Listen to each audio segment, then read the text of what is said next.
à tous, bienvenue au show du matin. Maxa, comment ça va? Top niveau, toi, mon GF, en pleine forme? Ça va super bien, ça va très très bien. Grosse J'espère. semaine. Hey Max, je te relance Ouais. encore là-dessus. As-tu écouté? Parce que là, je sais que tu vas être un peu plus de bonne humeur là, vu qu'ils ont gagné. T'as-tu écouté? T'as-tu regardé un peu là, hier? Non, zéro, trop fatigué. Deux games de hockey, pratique de baseball à l'ABC, trop fatigué pour. Je me couche de bonne heure. C'est ce qui se Ah, c'est passe. correct, tu fais bien. C'est le bon moment pour te coucher de bonne heure. Ouais, je suis un petit peu Vladimir Guerrero Junior, mais sinon, tranquille. Ouais, il est le fun à regarder, lui, cette année. Ouais, pas mal. Max, on invite les gens, en fait, je commence tout de suite avec ça, mais on invite les gens à aller sur les plateformes audio, les plateformes podcast. Bientôt sur YouTube, tous les podcasts qu'on a fait à date pour la saison 2 et les vidéos vont être disponibles sur YouTube. Donc, toutes les adresses là, disponibles de podcasts, je vous invite à vous y rendre pour regarder ça ou écouter ça, évidemment. Max, Absolument. gros show aujourd'hui. Je te laisse présenter un peu notre show du matin. Ouais, un gros line-up avec deux excellentes têtes de baseball. On va Ouais. avoir, on va terminer là, avec Sylvain Saint-Don. On va commencer avec Pierre Arsenault en entrevue. C'est lui qui a passé l'été avec Équipe Québec, donc ça va être très intéressant à écouter pour ce matin. Yes. On va faire une petite pause, puis on s'en va rejoindre Pierre immédiatement. Tu sais, on ne perdra pas trop de temps. On s'en va rejoindre Excellent. Pierre. Play ball! Salut Pierre. Hey, salut messieurs, ça va bien? Ah, Ça va bien super toi? bien, toi. Ah, ça va très bien. C'est le fun d'être de retour à la maison et puis de suivre le baseball de la maison. Et Ouais. j'en doute pas, j'en doute pas. Puis je commence tout de suite avec ça, en fait, parce que la dernière fois qu'on s'est parlé, Pierre, tu m'as dit tu sais, que tu étais content de te rapprocher de la maison. Ça fait longtemps que tu n'avais pas passé un été au Québec. Puis là, boum, tu te ramasses aux États-Unis pendant une cinquantaine de matchs, je pense, trentaine de matchs. Puis à Québec aussi, c'est quand même quelques heures de Montréal. Comment tu as vécu ça, toi, puis la famille, en fait? Ben, disons, la dernière fois qu'on s'est parlé, les plans étaient d'avoir une saison normale dans la Ligue Frontier et puis de passer du temps de qualité à Québec et d'avoir des matchs à Trois-Rivières, d'avoir des matchs à Ottawa. Alors, ça m'aurait permis justement d'être à la maison beaucoup plus souvent. Ouais. Mais comme on sait, la COVID a décidé autrement et puis on était obligé de s'exiler aux États-Unis pendant, comme tu l'as dit, une cinquantaine de matchs et le camp d'entraînement. Mais ce qui a rendu l'expérience vraiment incroyable pour moi, c'est les joueurs qu'on avait. Les joueurs que Pat Scalabrini et moi avaient sous la main, c'était des joueurs de qualité, des bons gars, des travaillants. On n'a pas eu besoin à lever le ton, à donner des coups de pied dans le derrière. C'est sûr et certain on a passé des périodes difficiles où les joueurs étaient fatigués. Ouais. Mais c'est normal que tu es dans l'autobus, t'embarques dans l'autobus à 11 heures le soir, tu arrives dans une ville à 8h30 le matin, et puis tu as un match le soir à 7 heures. Alors, ça a été long, ça a été difficile au début, mais je pense que notre série sur le Sunday, c'est lorsqu'on a eu la chance de revenir au Québec parce que l'atmosphère était incroyable à Québec et à Trois-Rivières. Ça a été quoi la plus grosse différence entre, tu sais, tu as connu le baseball majeur, le day-to-day dans le baseball majeur. Là, tu es allé dans la frontier où c'est des professionnels, mais c'est des gars qui sont beaucoup plus jeunes, qui n'ont pas l'expérience du baseball majeur. Ça a été quoi la plus grosse différence entre les deux groupes de joueurs que tu as pu côtoyer? C'est une très bonne question, Max. Mais les joueurs qu'on avait, c'est des joueurs, tu sais, il y en a beaucoup qui ont jamais joué affilié, qui ont jamais joué baseball professionnel Mhm. avant cette année, qui ont joué dans des collèges américains. Alors, il y avait il y en a qui ont eu quand même la chance de jouer aux États-Unis. On avait Giff Ngopé qui a joué dans les ligues majeures Ouais. Ouais. brièvement avec les Pirates et les Blue Jays. Alors, on avait toutes sortes de joueurs, mais comme je le disais, les gars étaient vraiment pas là pour l'argent, là. Tu sais, quand un joueur, une recrue gagne 600 dollars par mois, sont pas là pour l'argent, sont là pour les bonnes raisons et sont là pour le rêve. Et le rêve de tous ces joueurs-là, c'est justement de captiver l'attention d'un dépisteur professionnel et d'avoir la chance justement de peut-être se joindre à une équipe professionnelle des ligues majeures dans le baseball affilié.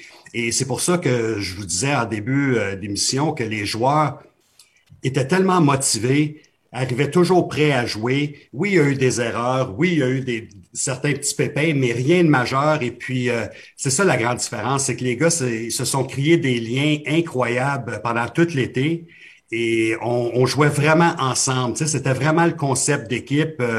Moi, je pense à un gars, Riley Pittman. Tu sais, le monde ne connaît pas Riley Pittman, mais c'est un gars qui était dans un alignement partant en début de saison.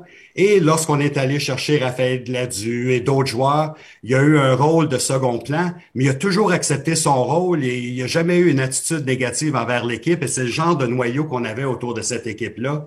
C'est que les gars tiraient la couverte du même côté et c'est ce que j'ai bien, bien, bien aimé de l'expérience. C'est justement les joueurs à l'extérieur du terrain et sur le terrain qui étaient vraiment dévoués à leur œuvre. J'ose croire que de partir une cinquantaine de matchs aux États-Unis, des gars de deux organisations différentes, des personnes comme toi qui arrivent de l'extérieur, il y a d'autres gars aussi qui sont arrivés de l'extérieur. Une cinquantaine de matchs aux États-Unis pour commencer l'année, vous êtes connus, vous êtes tissés serrés. J'imagine que vous avez formé une famille en commençant l'année, c'est pas mal certain, là. Oui, parce qu'on était à Albany pour le camp d'entraînement et tout de suite, on s'est déplacé vers Saint-Louis pour passer comme 9-10 jours, jouer des matchs d'exhibition. Et ça n'a pas été long. Ça n'a pas été long pour que les gars connaissent le gérant Pat, pour que les gars connaissent l'instructeur, le lanceur, Pierre Arsenault. Et ça n'a pas été long pour nous autres de connaître nos joueurs qu'on avait sous la main. Et c'est l'aspect positif, hein. C'est comme le Canadien qui allait dans des hôtels pendant les séries pour rester ensemble, pour vraiment là créer l'esprit d'équipe. Et nous, la chimie a pris dès le début. Et je pense pas que c'est à cause de moi ou de Pat que c'est arrivé. C'est sûr qu'on a contribué, mais on avait tellement tu sais, Giff Ngopé, qui était un de nos instructeurs, a joué un rôle là-dedans aussi. Les thérapeutes, préposés à l'équipement, tout le monde embarqué dans l'aventure et personne chialait. Et tu sais, ça n'a pas été facile. L'autobus, tu sais, juste aller à la salle de bain en arrière, là, c'était toute une aventure. Il fallait être acrobate avec des gars de 6 pieds 5, 250 livres qui étaient couchés au sol. Et à mon âge, c'est un peu plus difficile à se déplacer. Alors, non, ça a été une expérience incroyable que les joueurs, je pense, vont se souvenir longtemps. Et je souhaite vraiment, sincèrement, qu'on ait des joueurs qui aient la chance de monter à un plus haut niveau parce qu'il y en a plusieurs, c'est ça qu'ils recherchent. Excellent. Tu as parlé un petit peu de Pat Scalabrini. C'est un des entraîneurs au Québec pour lequel j'ai beaucoup de respect puis avec qui j'échange souvent. Puis quand on parle de monter des équipes, il parle souvent d'avoir des bonnes personnes, d'avoir des gens qui vont embarquer dans le bateau qui ne seront pas trop selfish. Ça a été comment de côtoyer Pat Scalabrini pendant tout un été de temps? Puis ça a été quoi ta relation avec lui? Comment ça a été? Ah, ça a été extraordinaire. J'ai adoré travailler avec Pat et puis je pense qu'on avait la même vision quand ça vient justement à l'équipe. Et puis, parfois, à talent égal, c'est toujours plus important, je pense, de prendre la bonne personne, le joueur qui va se dévouer. Comme je mentionnais tantôt, Riley Pittman, qui a presque pas joué en deuxième moitié de saison, mais qui était tellement une bonne influence au sein de l'équipe et des autres joueurs que, tu sais, ça apporte justement une différente dimension à l'équipe. Et Pat et moi, je pense qu'on reconnaît que quand tu es pour jouer une saison de 96 matchs et aller dans les séries et d'aller aux États-Unis pendant 2 mois et demi, t'es mieux d'avoir des bonnes personnes dans ton équipe. Et c'est arrivé. On a eu une coupe d'étincelles, pas entre lui et moi, mais entre les joueurs parfois. Tu sais, une grosse saison, une longue saison.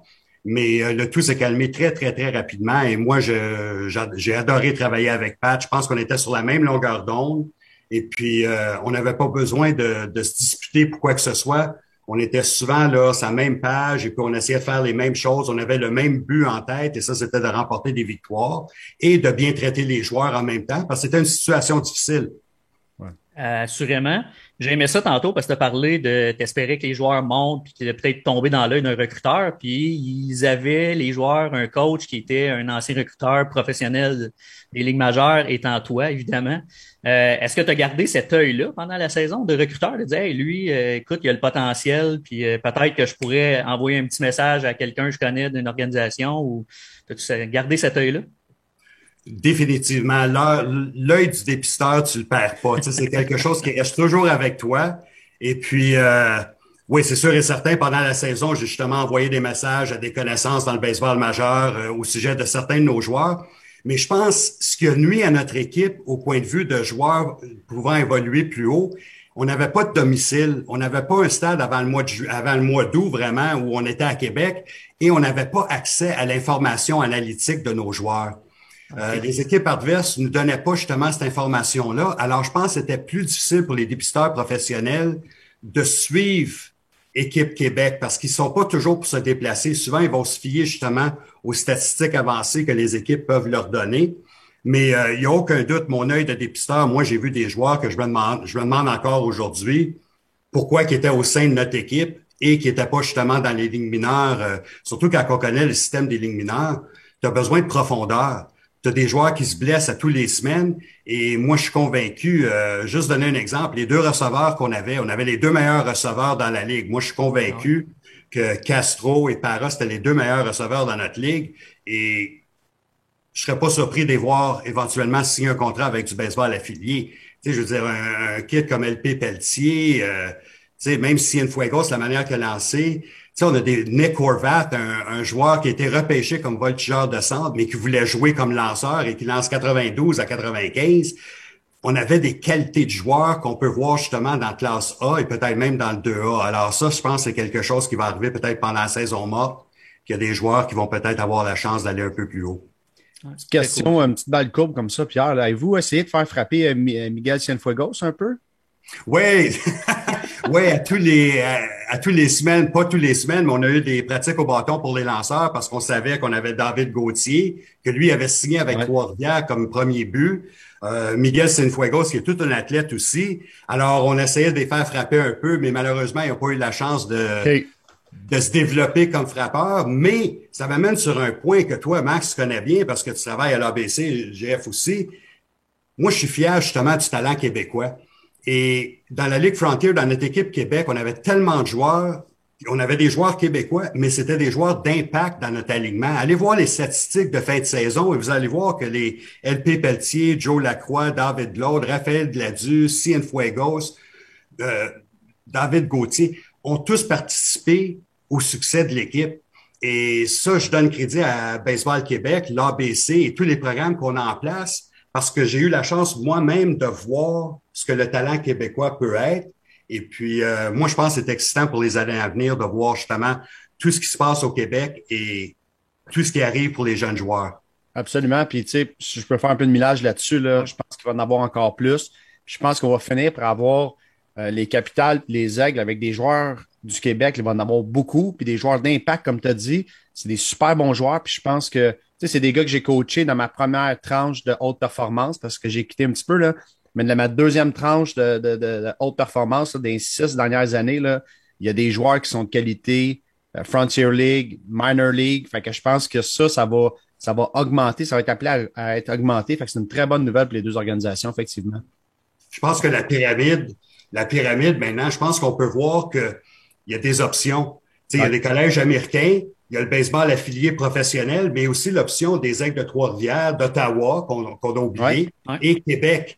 Fait que ça, c'est toutes des options en haut de la pyramide où un jeune peut se réveiller un matin et dire, hey, j'ai une chance de faire quelque chose dans le baseball. Et comme je mentionnais, le fait que nos Québécois dans notre équipe ont connu du succès, ça prouve à quel point c'est pas juste à Québec qu'ils sont capables de jouer. Ces joueurs-là pourraient jouer dans plusieurs équipes de la Ligue Frontier et à Ottawa et à Trois-Rivières. Alors, je pense que c'est une autre avenue, une autre sortie, une autre ruelle où les joueurs peuvent aller jouer. Et c'est le fun pour le parapluie, justement, de Baseball Québec de voir qu'il y a plusieurs options pour les jeunes. Effectivement, puis j'ai jamais entendu un joueur dire j'ai pas aimé mon expérience à Québec. C'est jamais arrivé. Ça fait longtemps que je côtoie la majorité des Québécois qui sont allés là. L'expérience est toujours positive, elle est toujours le fun. Les gars veulent y retourner. Puis quand ils arrêtent, là, c'est parce qu'ils sont forcés d'arrêter à cause des blessures, l'âge, la famille, puis là, ils doivent commencer à travailler pour faire un peu plus de sous parce que t'en as parlé. Ouais. Ils roulent pas sur l'or, mais c'est jamais une mauvaise expérience, c'est toujours positif. Fait que ça, c'est un autre aspect qui est très important aussi à mettre dans la balance. Ouais, croyez-moi, Trois-Rivières, l'année prochaine, vont avoir de la misère à revenir chercher les joueurs qui leur appartiennent à Équipe Québec parce qu'ils ont adoré l'expérience et puis... tu sais, mais ça a été le fun. À Trois-Rivières aussi, ça a été le fun. Tu sais, il y avait du monde dans les estrades, il y avait de l'ambiance. Alors, je trouve que le baseball québécois est en bonne santé, mais il faut pas être assis puis dire hey, tout va bien. Non, faut continuer, à développer, continuer à travailler. Tu sais, des gars comme Connor Angel. Tu sais, je veux dire, il y en a plusieurs, là, des gars qui ont signé cette année. Alors, je pense que c'est une belle opportunité pour le baseball québécois de vraiment se faire valoir et de démontrer aux Américains. C'est pas à vous autres, ce sport-là. Nous autres aussi, on a un impact. Oui, tout à fait. Pierre, le temps passe super vite. Moi, j'ai une dernière question. Peut-être Max en aura une après, mais je veux t'amener. Hier, quand je t'ai demandé si tu étais intéressé à venir en entrevue avec nous autres, tu m'as dit pourquoi? Pour parler des trios du Canadien. On a bien ri. Je vais pas t'amener sur les trios du Canadien, mais je vais t'amener sur un sujet qui est délicat ou très populaire ces temps-ci, puis c'est un peu le sujet de Jonathan Drouin et l'anxiété de performance et tout ça. Lui, c'est beaucoup envers le hockey. Est-ce que, par exemple, je t'amène là, peut-être tu vas avoir d'autres exemples, mais le fait d'être loin de leur famille pendant l'été, pendant une cinquantaine de matchs, comme on a dit, est-ce que ça a amené une certaine anxiété avec certains joueurs? Est-ce que ça a joué sur le moral de certains joueurs? Est-ce que c'est quelque chose qui est présent dans le baseball? J'imagine que oui, mais est-ce que tu as été témoin de ça, ton expérience par rapport à tout ça? C'est pas juste nos joueurs, hein. Je me mets partie de ce groupe-là, Pat aussi. Souvent, Pat et moi, on se parlait dans les autobus, dans le bureau, tu sais, on parlait de nos familles, et puis c'est vraiment les sacrifices que eux font aussi. Là, c'est pas le père qui fait le sacrifice. Il faut vraiment que tu aies une bonne, faut que ton épouse, qui est mère de famille, faut que c'est elle vraiment la fondation qui tient le couple et le groupe ensemble familial. Et oui, il y a des joueurs que ça commençait à être long, ça commençait à être difficile. Tu voyais que tu sais, des jeunes joueurs que leur épouse est à la maison ou leur blonde qui n'ont pas vu pendant 3 mois, c'est difficile. Mais on vivait toute la même expérience, alors on pouvait s'en parler. Et je pense que c'est ça la différence entre aujourd'hui, Jonathan Drouin d'aujourd'hui et il y a 20 ans, 30 ans, quand j'ai commencé dans le baseball majeur. C'est quelque chose qui était un peu plus tabou. Tu parlais pas de ça, parce que si tu parlais de ça, t'étais soft, t'étais mou, t'étais... Tu sais, mais aujourd'hui, je pense que c'est bon d'en parler. Moi, là, quand j'étais dans l'enclos des releveurs, là, tu voyais qu'il y avait des anxiétés. Les lanceurs, là, avaient beaucoup d'anxiété. Il y en a qui vomissaient avant chaque match. Et puis, un gars comme Ben Sheets, qui était avec Milwaukee, un excellent lanceur au match des Étoiles, il a vomi avant le match. Pourquoi? Il était nerveux, mais ça, c'est de l'anxiété. Moi, j'ai vu des gars au sein des Marlins, à chaque soir, à chaque départ, qui étaient anxieux. Alors, je pense que c'est une bonne chose qu'on soit capable d'en parler et de réaliser, c'est correct. C'est correct. Si on en parle, les choses vont mieux aller et on peut justement peut-être prévenir en même temps. Et je pense que l'ouverture d'esprit, nous, on l'avait dans l'autobus, on parlait de toutes sortes de sujets. Et je pense que c'est une très, très, très bonne chose de pouvoir en parler. Surtout qu'il y a plus d'outils aussi maintenant. Là. Oui. Même les jeunes je travaille avec des plus jeunes pour ma part, à 16, 17, 18 ans, même que le joueur me dise, moi, j'ai un trouble d'anxiété, puis qu'il il verbalise, puis que nous, on peut amener des outils pour l'aider. Je pense que ça facilite la discussion. Fait que au moins, présentement, c'est plus positif, mais c'est sûr qu'avant de se l'avouer, on a encore certains réflexes de non, je veux pas paraître soft ou mou, puis je veux pas paraître faible. Fait que je vais le garder pour moi. Fait que ça fait juste augmenter. Tu sais, où ce que Jonathan Drouin s'est allé, c'est que ça l'a augmenté à un niveau suprême que là, c'est la marmite à sauter parce qu'il savait pas comment le verbaliser. C'est ce qu'il disait dans son entrevue. Là, il est capable de le dire. Là. Mais effectivement, c'est quelque chose avec lequel on vit. Là. Moi, j'ai toujours cru que je suis peut-être dans le champ là, complètement, mais je pense que c'est plus facile pour un jeune de devenir quasiment premier ministre du Canada que celui de devenir un athlète professionnel. Un athlète professionnel, pendant toute ta vie, il y a plein de parents, plein de jeunes qui vont dire « Oh, il est pas bon, lui, il est pas bon, il va pas faire le 2, il va pas faire le... Il est pas bon, il est pas... » Mais on dirait que quand quelqu'un aspire à être médecin ou d'autres choses, ou même premier ministre, on dirait que tout le monde t'encourage. « Oh, wow, ça, c'est une... » Mais dans le sport, on dirait que il y a tellement un niveau de compétition et c'est pas vraiment sain parce que souvent, la compétition, qu'est-ce que ça fait? C'est l'aspect négatif qui ressort et c'est l'aspect jalousie. Et c'est ce qu'on remarque souvent. Et je pense souvent, il y a des jeunes qui sont très bons, mais qui ressentent cette pression-là des gens autour d'eux qui disent tout le temps, « Oh, t'es pas bon, tu vas te rendre nulle part. » Tu sais, c'est sûr que ta famille va t'encourager, mais il y a toujours des voix négatives autour. Puis ça, c'est ça qu'il faut éliminer. Faut pas les écouter. Non. Là, je le sais qu'on a dépassé un peu notre temps. Sylvain nous entend. Ça sera pas long, Sylvain. Excuse, Sylvain. Ouais. Pierre, j'ai une dernière petite question pour toi. Récemment, Miguel Cabrera a atteint un plateau impressionnant dans la Ligue majeure. Puis je sais que tu l'as connu de très près. Puis je pense que c'est vraiment intéressant pour les gens qui nous écoutent que tu nous parles de Miguel Cabrera. Moi, j'ai adoré Miguel parce que je l'ai vu en 2003. Il est arrivé avec les Marlins lorsqu'on était l'année qu'on a gagné la Série mondiale. Et c'était un gars plein d'entrain, toujours plein d'énergie. Le sourire que vous voyez pendant le match, à tous les jours, il y a ce sourire-là. Et moi, personnellement, j'ai eu la chance de lancer la pratique au bâton pendant 2-3 ans à Miguel. Et puis, avec tous les bons frappeurs que j'ai vus, c'est le meilleur pendant la pratique au bâton qui était capable de tout faire sur un terrain.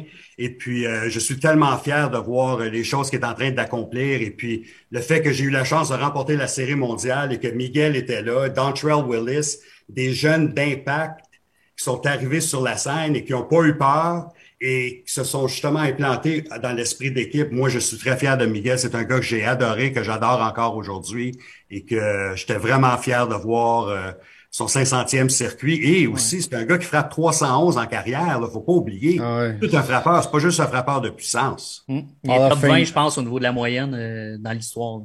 Ah, il Tu sais, s'en va puis au ce temple que de la j'aime, c'est renommée. Là. que, tu sais, on parle de shift en défensive ou avec Miguel, tu ne pouvais pas faire ça parce que Miguel pourrait prendre une balle rapide au coin extérieur, la frapper au champ droit, il pourrait prendre une balle courbe, la frapper au champ. Tu sais, c'est un gars qui était tellement. C'est pour ça qu'on parle de statistiques avancées et tout ça. Un gars comme Miguel pensait jamais aux stats avancées. Lui, il pensait au lanceur puis comment il était pour essayer de le retirer à 7h30 le soir. Alors, c'est un gars qui était pur et simple. Tu sais, see it and hit it. C'était vraiment sa philosophie, puis ça y a porté fruit, mais il a un talent incroyable. Oui, tout à fait. Fantastique. Pierre, on pourrait continuer comme ça pendant plusieurs minutes, voire des heures, ce qu'on a déjà fait ensemble. Je te remercie beaucoup, Pierre. Merci, C'est super Pierre. intéressant. Ça m'a fait plaisir de continuer votre bon travail. Bien gentil. Un gros merci. On fait une pause, puis on va rejoindre Sylvain Saint-Don. Play ball! Salut Jess, ça va bien? Ah, très bien, ça va très bien. Écoute, je suis en train de souffrir d'anxiété dans le sac d'attente. Là. Ouais. Non, c'était un long at-bat. C'était plusieurs fausses balles. C'est ça. Ça faisait longtemps. Écoute, très rafraîchissant d'entendre Pierre parler Oui, vraiment. des opportunités, des options pour nos jeunes joueurs de baseball. C'est vraiment le fun d'entendre. Puis c'est très positif pour les jeunes qui s'en viennent.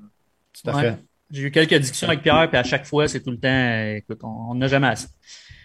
Sylvain, quand je t'ai demandé le sujet de ta première chronique de la saison avec nous, tu m'as envoyé une photo d'un hamburger. Peux-tu nous expliquer un peu où tu veux t'en aller avec ça? Ben écoute, en 2000 c'est un article de journal en 2005. Je recule dans le temps, JF, parce qu'à ce moment-là, je suis entraîneur à l'ABC. Je m'entraîne surtout la portion physique, les frappeurs. Puis, je suis entraîneur personnel de ma vie. Puis, je suis assommé de voir un article dans le journal au mois de janvier 2005 qui dit qu'il y a un groupe d'adolescents obèses qui poursuit McDonald's en justice pour les avoir rendus trop gros. À partir de là, je me dis, OK, là, je viens de prendre connaissance d'un mot que j'avais pas été vraiment conscient auparavant qui s'appelle la déresponsabilisation. Comment qu'un groupe de jeunes, un groupe d'individus peut accuser McDo, là, à moins que l'école emmenait de force les enfants dans le McDo, puis etc. Là, je ne sais pas trop l'histoire, puis je l'ai pas plus lu, puis je voulais surtout pas connaître le dénouement que le juge a pu faire, mais bref, ça m'assommait de voir comment on pouvait se retourner de ce côté-là. Puis, suite à plusieurs discussions, les années ont suivi, puis j'ai commencé à être sensible à ce sujet-là un peu. Puis, un de mes amis qui travaille dans le monde de l'éducation, quand j'ai jasé avec lui de tout ça, il dit, ben Sylvain, il dit, arrive en ville, là. Puis, il m'a envoyé une petite vignette, un petit dessin qui illustrait tellement bien le phénomène qu'il vivait à l'école. Et c'était que, avant ça, c'est que tout était manifeste vers l'enfant de dire qu'est-ce qui se passe, pourquoi que les notes ne sont pas à ton goût. Et maintenant, on est reviré vers le professeur en disant qu'est-ce que tu as fait? Comment c'est que mon gars n'a pas des bonnes notes? Fait que, encore une fois, là, c'est comme un mouvement qui se fait faire dessus. Puis, à sa grande surprise, il me disait, Sylvain, il dit, tu dois vivre ça dans le coaching aussi. Il dit, tu dois vivre ça au baseball. Puis là, mon petit hamster se faisait aller, puis je disais, ouais, c'est vrai, je rencontre beaucoup de parents qui disent, ouais, mais le coach n'est pas bon, il n'a pas une bonne saison, c'est à cause du coach, tata. Puis là, à un moment donné, tu te dis, OK, ouais, il y a toujours des coupables, tout ça. Mais à la toute fin, Jeff, là, ce que je réalise encore plus dans les dernières années, les grands perdants de cette déresponsabilisation-là, c'est les arbitres. Les arbitres, qui est la dernière ligne de défense, ils se font jeter une mort de responsabilité dans des situations qu'ils ne méritent pas. Puis tous les sports, le point de baseball, tous les sports n'échappent pas à ça. Puis je suis comme assommé d'entendre.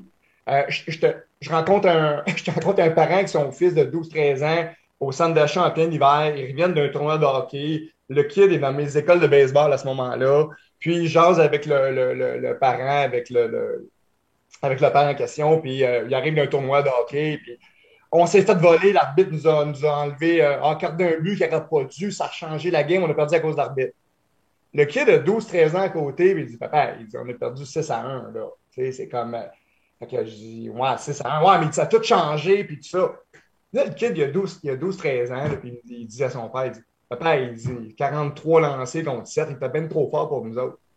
Comment qu'un adulte, dans sa réflexion, peut arriver à voir que c'est l'arbitre qui était l'élément déterminant dans cet événement-là? Puis, dans des événements, il y a des tournois, un match de baseball. Écoute, un match de baseball, le frappeur gaucher au bâton, lancé au coin extérieur, le frappeur, troisième prise, retiré, le frappeur l'a regardé passer. Comment que des parents dans les estrades du premier but, avec le frappeur dans leur dos, peuvent contester le fait que c'est une prise? Oui, puis tu sais, j'aime beaucoup le sujet, en fait, puis je pense que c'est un sujet qui revient quotidiennement, les arbitres, même hebdomadairement, je dirais plus, là. Puis moi, dans une ligue de softball, c'est aussi la même chose, mais des fois, c'est les joueurs. Tu sais, les joueurs, le premier lancer de la présence, sont pas d'accord avec le pitch, puis ça change la présence au complet, puis c'est la faute de l'arbitre s'ils se font retirer au bâton à la fin. Puis je suis tellement d'accord avec ce que tu amènes. Puis tu sais, tu m'as parlé d'un exemple, Max, c'est sûr que tu en as vu aussi là, des exemples comme ça. C'est jamais de la faute du joueur, c'est de la faute des arbitres. Mais tu sais, tu m'as parlé d'un exemple, Sylvain, aussi, que je trouve super intéressant là, sur la chaîne d'erreurs qu'il y a eu. Là. Je sais que tu t'en vas là, Oui, mais. c'est typique. Ben, tu sais, pour enchérir, tu vas avoir un petit joueur de réco qui échappe la balle et regarde son gant. Qu'est-ce qu'il a fait, ce gant-là? Il en faut un nouveau, c'est perdu dans le soleil, mauvais bon. Écoute, c'est comme, c'est weird parce qu'à quelque part, on chicane de moins en moins les enfants, mais la réaction qu'on a, la peur de se faire chicaner, on dirait qu'elle est encore plus grande qu'auparavant, de dire non, c'est pas de ma faute. Puis dans la chaîne d'erreurs que Jeff, je t'ai déjà raconté, puis écoute, c'est drôle parce que je pense que le tournoi que je fais référence, Pierre Arsenault était un des entraîneurs. Il coachait son fils à ce moment-là. Donc, c'est très spécial. Écoute, je te raconte ça parce que ça vient bien résumer la situation. Jeff, la balle est frappée au joueur de premier but. Premier but jongle un peu avec la balle, il l'échappe. Correct? Pas de problème, il récupère la balle. Il va relayer à qui? Au lanceur qui vient couvrir le premier but. Mais le lanceur, non, il ne pense pas y aller couvrir, lui, il ne bouge pas de son monticule. Évidemment, il réalise en retard qu'il faut qu'il aille couvrir au premier but.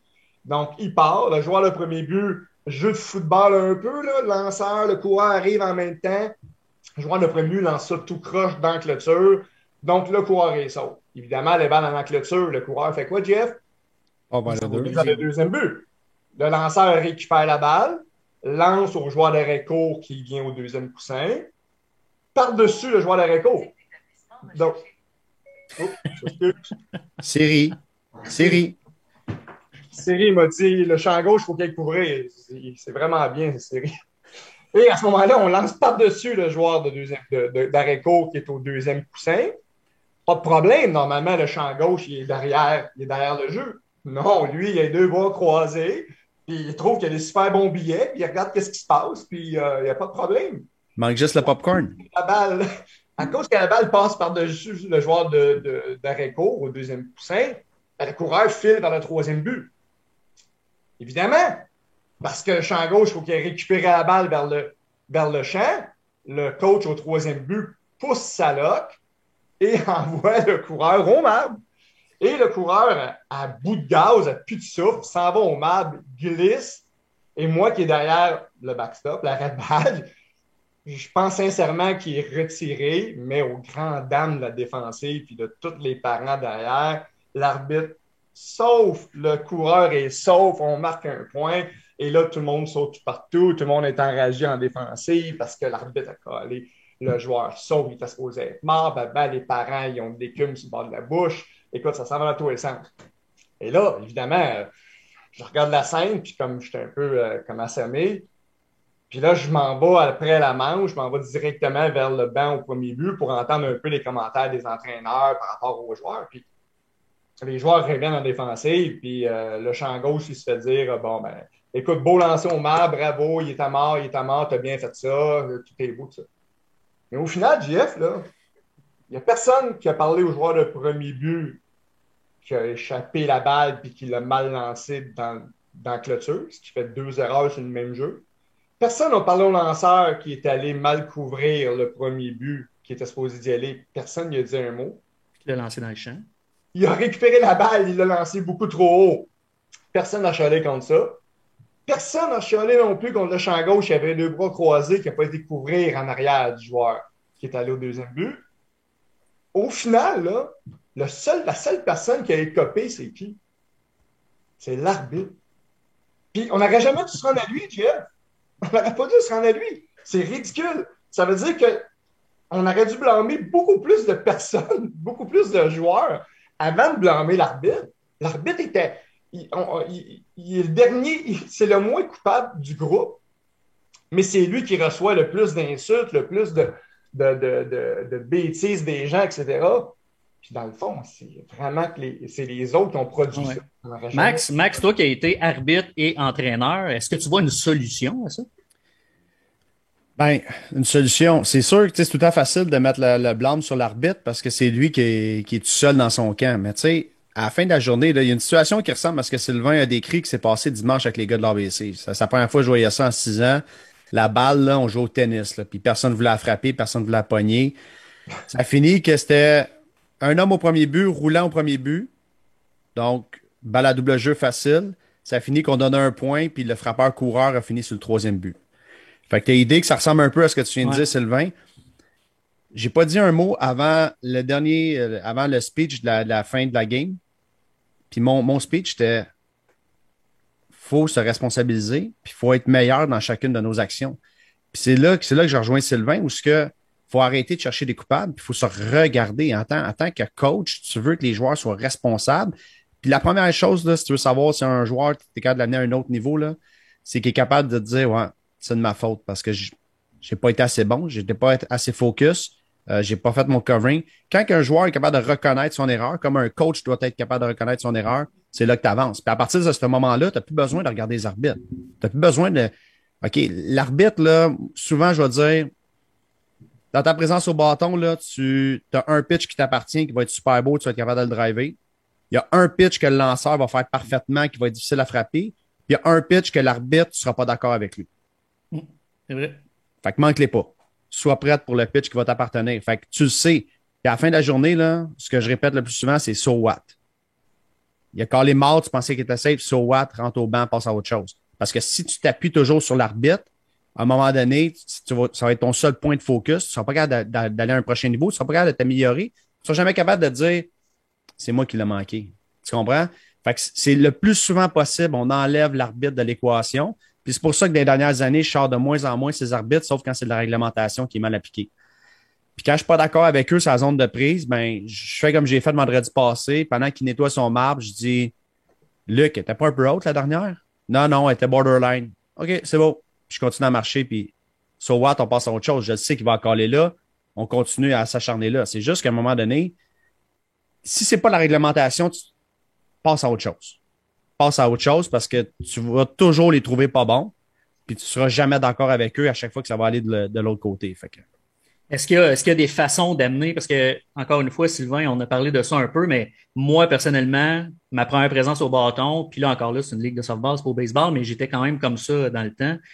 Je dis tout le temps à l'arbitre, hey, comment ça va? Salut. Tu sais, je veux qu'il soit parti de la game. Puis souvent, je suis le premier frappeur du match aussi. C'est pour ça que je fais ça, là. Mais, tu sais, comment il faut établir une relation avec les arbitres? Moi, ça a été quand même assez naturel. Je suis pas quelqu'un qui sort pour rien. Mais est-ce qu'il faut impliquer les joueurs plus jeunes dans l'arbitrage? Exemple, dans les sports-études, est-ce qu'il faut amener à comprendre la facette ou voir dans les yeux d'un arbitre? Comment est-ce qu'on peut modifier ça? Écoute, Jeff, c'est une excellente observation.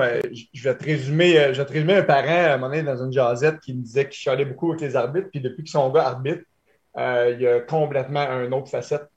il est tranquille, ça, non, là, il dit au contraire, il dit quelqu'un chiale après mon gars qui arbitre, puis il dit je me réveille, puis il dit je suis le TV, puis il dit ça m'écoeure.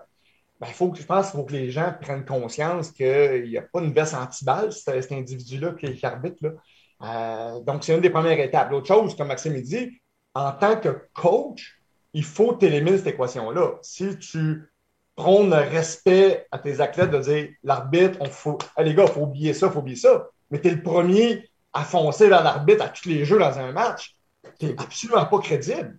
Tu ne peux pas arriver et foncer vers l'arbitre pour dire, etc. Mais si, comme entraîneur, comme parent, tu as un discours calme à l'effet de dire l'arbitre au troisième but, il était vraiment sauf. Je pense que l'arbitre l'a manqué. OK, boys, on passe à autre chose. Tu sais, si tu as ça, puis ça ne t'ébranle pas comme coach, puisque tu es tout au-dessus de la mêlée, puis là, je dis coach parent parce que je trouve qu'on est tous dans la même équipe, là. À ce moment-là, ça change complètement la dynamique. Puis Jeff a un très bon point en disant bonjour à l'arbitre, bonjour Stéphane, puis il n'y a rien qui empêche de savoir le prénom de l'arbitre puis d'établir tout de suite si tu bien là. Il n'y a rien qui empêche ça. C'est vraiment, je pense, une culture dans le sport, dans nos interactions, que de faire en sorte que l'arbitre fasse partie du jeu, mais présentement, dans la population, puis là, j'inclus beaucoup d'autres sports, là, évidemment, pas rien que le baseball, mais présentement, c'est une troisième équipe. Présentement, dans l'optique de la population, c'est une troisième équipe. Puis cette équipe-là, on espère qu'ils ne vont pas prendre pour une des deux autres équipes. Tu sais, c'est ça. Puis ça aussi, c'est ce que fait Jeff qui est impressionnant. Quand l'arbitre, il prenait pour l'autre équipe. Comment ça? Il n'y a pas l'arbitre qui arrive le soir avec sa blonde en prenant un verre de vin et dit je suis content, les Bleus ont gagné aujourd'hui. Il y a ça. Il n'y a pas d'arbitre qui fait ça. Regarde. Non, puis c'est ça, il faut que tu enlèves. Comme coach, là, moins que tu focuses ses arbitres, moins ton équipe va focuser ses arbitres. Plus que tu vas mettre de l'emphase là-dessus dès le début du match, plus que tes joueurs vont embarquer là-dedans, puis vont parler à l'arbitre, puis vont ridiculiser l'arbitre, puis c'est un cercle vicieux. Fait que plus que tu fais abstraction de ça, plus que tes joueurs vont focuser sur ce qu'ils ont à focuser. Fait que c'est la chose à faire en tant qu'entraîneur, puis d'éviter que l'arbitre devienne le point de focus de ton groupe collectivement. Même une présence de bâton, JF, tu sais, la troisième prise est louche un peu. L'arbitre l'a appelé, est louche, tu t'en vas au banc, t'es furieux un peu. Ben, c'est sûr, si tu parles à l'athlète de sa troisième prise, tu n'auras pas un bel échange. Mais parle-moi de tes deux premières. Parle-moi des deux premières prises, par contre. Il s'est passé quoi dans les deux premières prises? C'est sûr que quand tu affrontes un bon lanceur puis l'arbitre n'échappe une, ta marge de manœuvre n'est pas grande, on va se le dire. Mais t'es quand même responsable du 2/3 du retrait sur 3 prises, là. Tu sais, 2 fois plus que l'arbitre, là. Ouais. À ce moment-là, c'est beaucoup, comme Max a dit, de rester dans le champ de ta responsabilité, qu'est-ce que tu peux maîtriser, puis de surtout. Puis c'est un peu ça qui est plate au baseball, c'est qu'on a l'opportunité d'aller sur le terrain et de confronter l'individu que la plupart des sports n'ont pas. Donc, cet avantage-là devient un désavantage dans tout le processus du baseball amateur. Professionnel, il y a le spectacle, il y a comme un folklore qui accompagne ça, qui est très différent. Puis, dans les niveaux du baseball amateur au Québec, le fait d'aller voir des arbitres, de foncer vers eux pour des discussions, et c'est peut-être quelque chose à revoir, peut-être quelque chose qu'on a-tu vraiment besoin de ça. Ouais, puis je pense qu'il y a une façon de créer un lien. Tu sais, je me rappelle dans mes années, quand j'ai commencé à coacher, il y avait un arbitre qui venait, je pense, de Québec, puis il prenait nos line-up, là, puis OK, Max, Sylvain, OK, parfait. Puis quand il y avait de quoi, là, c'était « Hey, Max, viens ici. Hey, Sylvain, viens ici. Hey, j'ai vu telle affaire. » Donc, il créait un lien comme ça. Bon, il était un peu plus vieux, mais tu sais, un jeune arbitre, là, ça l'empêche pas de m'appeler Coach Max. Coach Max, viens ici, s'il te plaît, telle affaire, j'ai vu. Créer un lien déjà. Là, les arbitres ont peur parce qu'ils veulent éviter la discussion, quand au contraire, quand tu crées un lien déjà qui est un peu plus friendly, ben, ça calme les individus au lieu de sentir qu'il y a une barrière entre les deux personnes. Fait que moi, je pense que tu sais, d'apprendre le prénom des arbitres puis des coachs, ça peut déjà créer un lien qui est plus agréable. Puis moi, c'est quelque chose qui m'avait marqué quand j'ai commencé à coacher, que l'arbitre m'appelait Max, puis il venait jaser avec moi, puis des situations, fait que ça désamorçait un petit peu l'optique de. Dans ce temps-là, j'étais un peu plus fou, puis j'étais un peu plus tata. Fait que ça désamorçait un petit peu le goût d'y sauter à la gorge à chaque fois qu'il collait quelque chose que j'étais pas d'accord, là. Ah, assurément. La candeur de tes 20 ans, Max. Hein? La candeur et l'innocence de tes 20 ans. OK, calme-toi, là. ça fait. Les gars, ça fait réagir beaucoup sur Facebook. Je vous invite à aller voir ça, même peut-être répondre à quelques commentaires qui sont là personnellement. C'est déjà la fin. On a dépassé un peu, mais pour vrai, je pense que ça valait la peine. Là. C'est un sujet qui mérite d'être parlé de plus en plus et encore plus. Merci les boys. J'invite tout le monde encore à aller sur les réseaux sociaux pour revoir nos épisodes, dont celui-là qui va être disponible dès midi en audio. Sylvain, un gros merci. Puis on se revoit pour la chronique numéro 2 prochainement. J'ai bien hâte de voir ça va être quoi ton prochain sujet. Max, un gros merci pour ce show-là. Nous, on se revoit lundi prochain. Absolument. Merci tout le monde encore. Là. Vous êtes nombreux à être là. Un gros merci. Bonne fin de journée. Merci. Bonne fin de journée.